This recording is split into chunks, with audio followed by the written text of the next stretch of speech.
प्रिय छात्रों, नमस्कार। स्वागत है आपका उमंग एकेडमी A to Z में। आज हम देख रहे हैं क्लास 10th की NCERT मैथमेटिक्स। जो इसके पहले हमने चैप्टर फर्स्ट का प्रश्नावली 1.1 कर चुके थे। अब हम देख रहे हैं प्रश्नावली 1.2।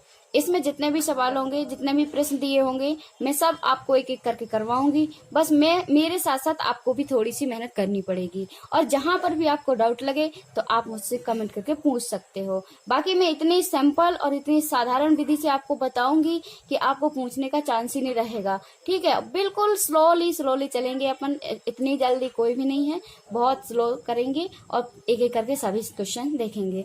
तो यहाँ पर प्रश्न नंबर 1 लिखा हुआ है। प्रश्न 1 है, निम्नलिखित संख्याओं को अभाज्य गुणनखंडों के गुणनफल के रूप में व्यक्त कीजिए।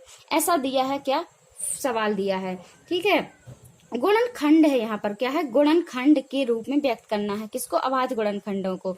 तो पहला सवाल क्या है, पहला दिया हुआ है यहाँ पर 140, दूसरा दिया है 156 और तीसरा दिया है 3825 और चौथा दिया है 5005 और पांचवा दिया है 7429। ठीक है, तो इन जो ये 5 क्वेश्चन दिए हुए हैं प्रश्न 1 के अंतर्गत, इसको हम सबको क्या करेंगे, एक एक करके सॉल्व करेंगे। तो पहला हम देख रहे हैं यहाँ पर कौन सा, 140 संख्या जो दी हुई है, इसको क्या करना है, हमको अभाज्य गुणनखंडों के रूप में व्यक्त करना है। तो सबसे पहले हम इसके क्या करते हैं, गुणनखंड करते हैं। ठीक है, तो यहाँ 140 लिखा हुआ है। सबसे पहले हम इसको विभाज्य करेंगे 2 से। पहले हम सबसे छोटी संख्या से विभाज्य करते हैं। पहले तो हम इसको देखते हैं कौन सी संख्या से ये कट रही है। तो ये यहाँ पर इकाई के अंक पर क्या है, 0 है, तो ये 2 से और 5 से विभाजित होगी। लेकिन हम 2 से करेंगे, क्यों? क्योंकि 5 से छोटा है 2। ठीक है, इकाई के अंक के स्थान पर अगर सम संख्या या फिर 0 ऐसा हो कुछ, तो वो क्या है, 2 से विभाज्य होगी। ठीक है, 5 से भी होगी अगर 0 है तो, लेकिन हम 2 से यहाँ पर विभाज्य करेंगे। तो 2 सत्ते 14 और 2 शून्य शून्य, यहाँ पर 70 आ जाएगा। फिर इसको 70 है तो फिर भी यहाँ पर इकाई के स्थान पर 0 है, मतलब सम है, तो भी हम इसको फिर से क्या करेंगे, 2 से डिवाइड करेंगे। तो 2 से डिवाइड कर देंगे यहाँ पर, तो 2 तिहाई 6, 1 हासिल की बचेगी, तो यहाँ 10 हो जाएगा। और फिर 2 पंचे 10 मतलब 35 आ जाएगा। तो 35 दूनी 70। अब 35 है जो वो 7 से भी कटता है और 5 से भी कटता है, क्योंकि इकाई के स्थान पर कितना है, 5 है, तो ये 5 से तो डिवाइड होगा ही। तो सबसे पहले हम इसको क्या करते हैं, 5 से डिवाइड करते हैं। तो 5 सत्ते 35, 5 सत्ते 35। अब 7 बचा है, तो ये 7 को 7 से ही डिवाइड करते हैं, क्योंकि 7 और कोई संख्या से डिवाइड होता ही नहीं है। ये क्या है, अभाज्य संख्या है।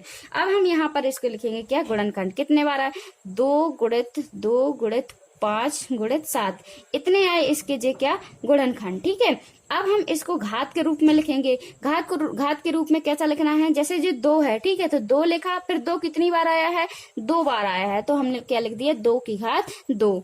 और 5 कितनी बार आया है, 5 एक बार आया है, तो हम इसकी 5 की घात 1 बार लिखेंगे। या नहीं भी लिखें तो भी चल जाएगा। क्यों? क्योंकि कोई भी संख्या हो उसके ऊपर ऑटोमेटिक 1 की घात होती ही है। क्या है, होती ही है, लिखें या ना लिखें। इसलिए हम लिख देंगे तो भी गलत नहीं होगा हमारा सवाल, और नहीं लिखेंगे तो भी गलत नहीं होगा। लेकिन हम अभी आपको लिख के बता रहे हैं, लेकिन आपको नहीं लिखना है। ठीक है, नहीं लिखोगे तो भी चल जाएगा, और जब बगैर लिखे काम चल जाएगा तो हमको क्या लिखना है ना। तो बस यही क्या है, इसका जो ये आ गया, ये क्या आ गया, इसका गुणनखंड आ गए। किसके, 140 के। 2 की घात 2 गुणित 5 की घात 1 गुणित 7 की घात 1। ठीक है, यही क्या है, हमारा आंसर है ना। अब जो है दूसरा सवाल है, वो क्या दिया हुआ है, 156 दिया हुआ है। इसके भी हम गुणनखंड करेंगे। तो 156 के हम सबसे गुणनखंड करेंगे। यहाँ पर इकाई के स्थान पर क्या है, 6 है, तो इसका मतलब क्या है, ये 2 से डिवाइड हो जाएगी संख्या, है ना। तो 2 से इसको डिवाइड कर देते हैं। तो 2 सत्ते 14, 1 हासिल की बची, तो यहाँ 16, तो 2 अट्ठे 16, मतलब में 78 आ गया यहाँ पर। अब इसके बाद में हम फिर से इसको डिवाइड करेंगे। तो इकाई के स्थान पर 8 मतलब सम संख्या है, तो अभी और ये 2 से डिवाइड हो जाएगी। तो 2 तिहाई 6, 1 यहाँ पर 18 हो गया, तो 2 नाम 18, यहाँ पर 39 मतलब 39 आ गया। अब 39 है जो, वो किससे डिवाइड हो रहा है, 3 से डिवाइड हो रहा है। कैसे पता हमने किया, क्योंकि 9 3 कितना होता है, 12, और 12 जो है वो क्या है, 3 से डिवाइड है। 3 से डिवाइड होने का जो रूल्स है वो क्या है, यदि किसी संख्या के सभी अंकों का योग से जो संख्या बनती है वो अगर 3 से डिवाइड होती है तो पूरी संख्या भी क्या है, 3 से डिवाइड होगी, है ना। तो ये भी क्या है, 3 से डिवाइड होगा। तो 3 1 कम 3 और 3 तिरका 9 मतलब 13 आ गया, यहाँ पर 13 आ गया।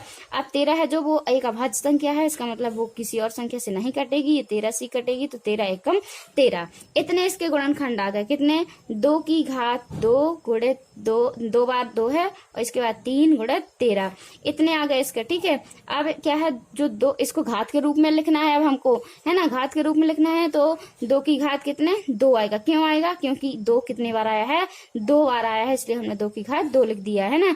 3 कितने बार आया, 1 बार। अब मैंने क्या कहा था कि जब 1 की घात होती है तो हम उसको लिखते नहीं है, लेकिन वो मानी जाती है कि 1 की घात है। ठीक है, तो 3 गुणित फिर यहाँ पर क्या आ जाएगा, 13 आ जाएगा। 3 गुणित 13 मतलब में 3 एक बार आया है, 13 भी एक ही बार आया है।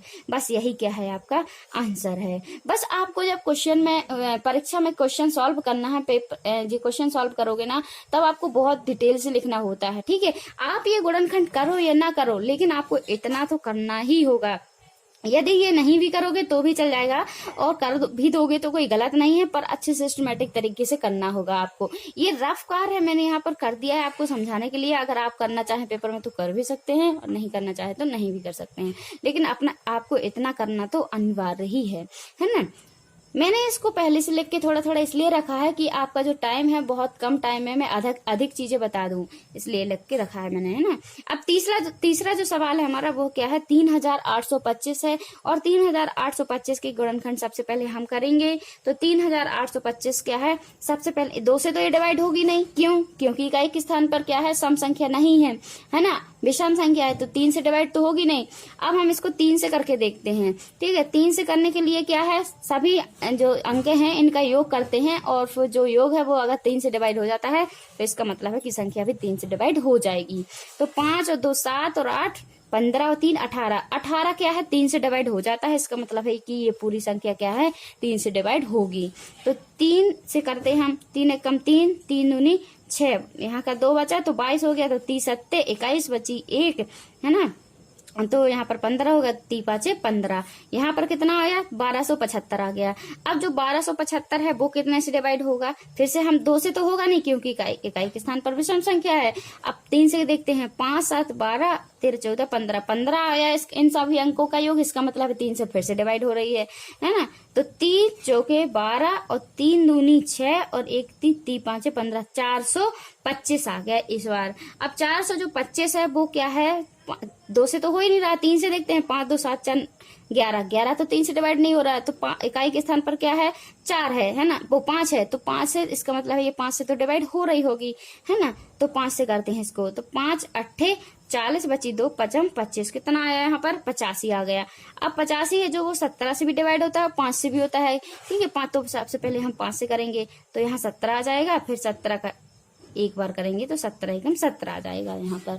तो इसके ये गुणनखंड आ गए। अब हम इनको यहाँ पर लिख लेते हैं, 3 गुणित 3 गुणित 5 गुणित 5 गुणित 17। ठीक है, इतना आ गया, 3 गुणित 5 गुणित 5 गुणित 17, इतने आ गए। अब इसको हम घात के रूप में लिखेंगे यहाँ पर। तो 3 कितने बार आया है, 2 बार आया है, तो हमने इसके ऊपर क्या है, 2 की घात चढ़ा दी। अब 5 कितने बार आया है, 5 भी 2 बार ही आया है, तो इसमें हमने यहाँ पर क्या है, 2 की घात चढ़ा दी। फिर 17 कितनी बार आया है, 1 बार, तो हमने 17 एक बार लिख दिया। ठीक है, बस यही इसके क्या है, गुणनखंड है, अभाज्य गुणनखंड है। ठीक है, अब अगला जो सवाल है वो कौन सा है, चौथे नंबर का सवाल है, और संख्या कितनी दी हुई है, 5005 दी हुई है। कितनी दी है, 5005। सबसे पहले अब हम 5005 के गुणनखंड करते हैं, तो हम इसको क्या है, इकाई के स्थान पर 5 है, तो हम इसको सबसे पहले 5 से डिवाइड कर लेते हैं। तो 5 एकम 5, 500 9 0 500 9 0 5 एकम 5। ठीक है, 1001 आ गया। अब जो 1001 है इसको फिर से डिवाइड करते हैं, तो हम इसको 2 से तो होगा नहीं, 5 से भी नहीं होगा। ठीक है, तो इसको हम 7 से करके देखते हैं। तो 7 एकम 7 बची यहाँ का 3, तो यहाँ 30 हो गए, और 7 चौके 28 बची कितनी, 2, तो 7 3 21 हो जाएगा, है ना।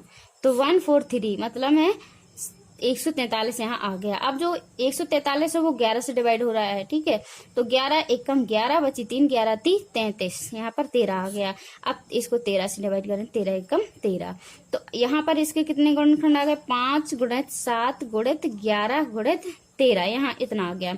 अब इसको घात के रूप में लिखना है, तो घात के रूप में लिखेंगे, तो सभी के ऊपर क्या है, सभी एक ही बार आया है, तो वैसे का वैसे आएगा। ठीक है, जैसा लिखा है हमको वैसे लिख देना, क्योंकि डबल बार कोई संख्या आई ही नहीं है तो हमारा आंसर भी क्या हो गया, जय हो गया। ठीक है, अब जो अगला है सवाल वो कौन सा है, 5वां सवाल दिया हुआ है, और ये जो 5वां सवाल है इसका फर्स्ट क्वेश्चन का लास्ट है। 5 ही सवाल दिए हुए थे इसमें, है ना। तो सबसे पहले हम क्या है, इसके 7429 जो संख्या दी हुई है इसके क्या करते हैं, गुणनखंड करते हैं। मैंने इसको करके रखा है, इसको क्या है 17 से डिवाइड करते हैं बिना टाइम वेस्ट किए हुए। तो यहाँ पर आ जाएगा 437, और फिर इसको करेंगे तो कितना, 19 से करेंगे तो 19 की बात करेंगे तो यहाँ पर 23 आ जाएगा, और फिर 23 से मैं करूंगी यहाँ पर तो क्या है 1 आ जाएगा। ये इसके क्या है, गुणनखंड हैं, 17 गुणित 19 गुणित 23। ठीक है, इसको ये भी एक ही बार है तो आपका आंसर भी क्या है, यही रहेगा। यहाँ पर क्वेश्चन फर्स्ट के जो 5 क्वेश्चन थे वो कंप्लीट हुए हैं। मिलते हैं नेक्स्ट वीडियो में और हम करेंगे अगला क्वेश्चन, प्रश्न नंबर 2। और प्रश्न नंबर 2 में जो जितने भी क्वेश्चन होंगे वो हम सब सॉल्व करेंगे।